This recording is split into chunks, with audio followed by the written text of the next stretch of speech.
মোক সম্ভাষী ৰাইজক মই এটা অনুৰোধ কৰিব বিচাৰিছোঁ। এই ওমেগা আই ক্লিনিকত মই 2015 চনৰ পৰা কাম কৰি আছিলোঁ, কিন্তু মোৰ দেউতা যোৱা মঙলবাৰে ঢুকালে। দেউতাৰ মৃত্যুৰ সময়ত মই ৰাতিপুৱা 9 বজাত বাইদেউক ক'ব গৈছিলোঁ, বাইদেউ মোৰ দেউতা ঢুকালে, মই ঘৰত যাব লাগিব।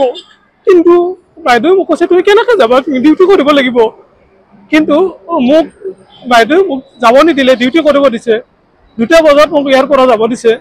তাৰপিছত মই বাইদেউক কৈছিলোঁ যে বাইদেউ মই 13 দিন আহিব নোৱাৰিম, গতিকে 13 দিন মোক ছুটি লাগিব।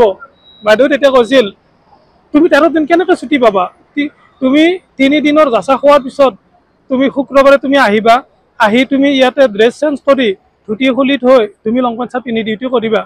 গতিকে মই সকলোকে অনুৰোধ কৰিছোঁ, এই এনেকুৱা এটা ড্ৰেছত পিতৃৰ মৃত্যুৰ সময়ত মই এই ড্ৰেছযোৰ খুলি মই লং পেণ্ট চাৰ্ট পিন্ধি মই ডিউটি কৰিব পাৰিম নেকি? কিন্তু ইমান দিনেৰে ইয়াতে মই কাম কৰিলোঁ, আজিলৈকে ছাৰ বাইদেউ মোক আজিলৈকে খবৰ নল'লে। আজি মই নিমন্ত্ৰণ দিব আহিছিলোঁ দেউতাৰ কাজৰ কাৰণে। আহোঁতে মোক চিধাই এটা কথা কৈছে যে তোমাক আৰু আজি পৰা আমাক নালাগে, তুমি তোমাৰ যিখিনি কাপোৰ কানি কি আছে সেইখিনি তুমি ইয়াৰ পৰা লৈ যাবা। তাৰপিছত মই উপায় নোহোৱা হৈ গ'লোঁ। হয়, এইখিনি মই এওঁলোকৰ আগত ক'ব লগা বাধ্য হ'লোঁ। এইখিনি মই নক'লোহেঁতেন, কিন্তু আপোনালোকে বিচাৰ কৰি চাওক, দেউতাৰ মৃত্যুৰ সময়তো এনেকৈ কোনো অনুষ্ঠানে ছুটি নিদিয়ে নেকি বাৰু? ছুটি নাপায় নেকি? এই নেকি আমাৰ অসমীয়া সমাজৰ ৰীতি নীতি নিয়ম? এনেকুৱা হ'লে আমাৰ অসমখন কেনেকৈ মানুহে কেনেকৈ চলিব?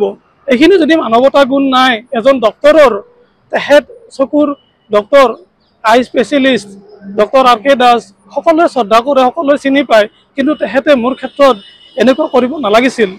আপোনালোকে কথাখিনি ভালদৰে বুজি চাব, কিন্তু বাইদেউ এইখিনি কৰিব নালাগিছিল। মোৰ আজি বহুত বেয়া লাগিছে, বহুত দুখ লাগিছে।